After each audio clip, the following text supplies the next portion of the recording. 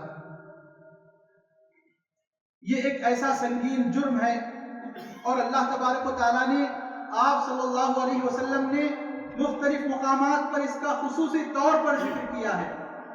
جتنے کام برے کام ہیں اس کے اندر تو یہ چیز آتی ہی ہے، لیکن خصوصی طور پر اللہ اور اس کے رسول کا اس چیز کو ذکر کرنا اس کام کی سنگینی کو بتاتا ہے کہ یہ کام کتنا سنگین ہے، یہ جرم کتنا گہرا ہے. اللہ تبارک و تعالیٰ نے کہا مومنین کے بارے میں والذین هم لفروجهم حافظون کہ وہ اپنی شرمگاہوں کی حفاظت کرتے ہیں. محترم حضرات، یہ گناہ جس کو مختلف اسلوبوں سے قرآن اور حدیث میں بیان کیا گیا اور صراحتاً اللہ تبارک و تعالیٰ نے اور نبی اکرم صلی اللہ علیہ وسلم نے کہا کہ تم زنا سے بچے رہو، زنا کے قریب بھی نہ جاؤ، اور آپ صلی اللہ علیہ وسلم نے اس کو 7 موبقات یعنی 7 بڑے گناہوں میں شمار کیا جس کو کرنے والا جہنم سے نکلے گا نہیں، ہمیشہ ہمیشہ کے لیے جہنم میں رہے گا. آپ صلی اللہ علیہ وسلم نے کہا کہ ان میں سے ایسا شخص بھی ہے جو زنا کرتا ہے، اپنی شرمگاہ کی حفاظت نہیں کرتا. ایک مومن صفت والا اور ایک مومن شخص ہمیشہ اپنی شرمگاہ کی حفاظت کرتا ہے. محترم حضرات، اللہ تبارک و تعالیٰ نے اس دنیا کو پیدا کیا اور اللہ تعالیٰ نے مرد و عورت کو بھی پیدا کیا، ان کے اندر ایک قسم کی رغبت رکھی اور اس رغبت کو، اس حاجت کو پوری کرنے کے لیے اللہ تعالیٰ نے حلال راستہ بھی بتایا. تو مومن وہ ہے جو اپنے آپ کی حفاظت کرتے ہوئے حلال راستے کو اختیار کرتا ہے. اگر وہ غیر شادی شدہ ہے تو روزے رکھ کر اللہ کی عبادتوں میں اپنے وقت کو لگا کر اپنے نفس پر قابو پاتا ہے. وہ ہرگز اس گھنونی کام کی طرف کبھی نہیں بڑھتا. اللہ تبارک و تعالیٰ ہمیں اس سے بچائے رکھے. سامعین اکرام، یہ صفات جو میں نے آپ کے سامنے بیان کیے ہیں، ان کے علاوہ اور بھی بہت سی صفات ہیں. انشاءاللہ زندگی باقی رہی تو اس خطبے کی دوسری قسط میں اس کو بیان کیا جائے گا. جب یہ تمام صفات کسی بندے کے اندر پائے جاتے ہیں، کوئی بندہ ان کو اپنا لیتا ہے اور اپنے اندر بسا لیتا ہے تو وہ مومن کہلاتا ہے اور اللہ اور اس کے رسول کی حدیث کا مصداق ہوتا ہے، جس میں آپ صلی اللہ علیہ وسلم نے حدیث قدسی ہے جس میں اللہ تبارک و تعالیٰ کہتا ہے فَإِذَا أَحْبَبْتُهُ كُنْتُ سَمْعُهُ الَّذِي يَسْمَعُ بِهِ وَبَصَرُهُ الَّذِي يَبْصُرُ بِهِ وَيَدُهُ الَّتِي يَبْطُشُ بِهَا وَقَدَمُهُ الَّتِي يَمْشِي بِهَا. کہ جب اللہ تبارک و تعالیٰ مومن کو اس کے اعمال کی وجہ سے، مومن کو جب پسند کر لیتا ہے، اپنے بندے کو پسند کر لیتا ہے تو وہ اس کا کان ہو جاتا ہے جس سے وہ سنتا ہے، وہ اس کی آنکھ ہو جاتا ہے جس سے وہ دیکھتا ہے، وہ اس کا ہاتھ ہو جاتا ہے جس سے وہ پکڑتا ہے، وہ اس کا پیر ہو جاتا ہے جس سے وہ چلتا ہے. اور جب وہ دعا کرتا ہے تو اللہ تبارک و تعالیٰ ضرور، حدیث کے الفاظ ہیں لَأُعْتِيَنَّهُ، کہ ضرور اللہ تبارک و تعالیٰ اس کی دعا قبول کرتا ہے، اس کو اس کی حاجت سے، اس کی ضرورت سے نوازتا ہے. محترم حضرات، یہی وہ چیزیں ہیں جن کو علامہ اقبال نے اس کی عکاسی بڑی ہی اچھی طریقے سے کی.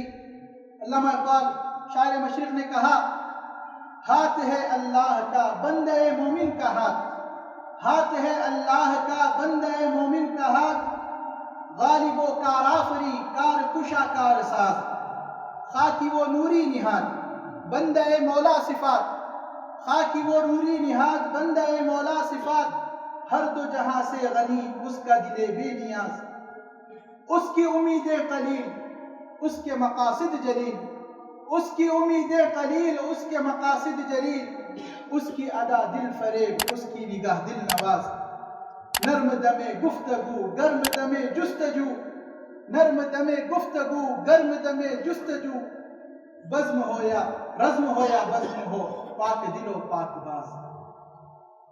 سامعین اکرام، یہ 7 صفات تھی جو ایک مومن کو اپنے اندر بسانی چاہیے، جو میں نے آپ کے سامنے بیان کی۔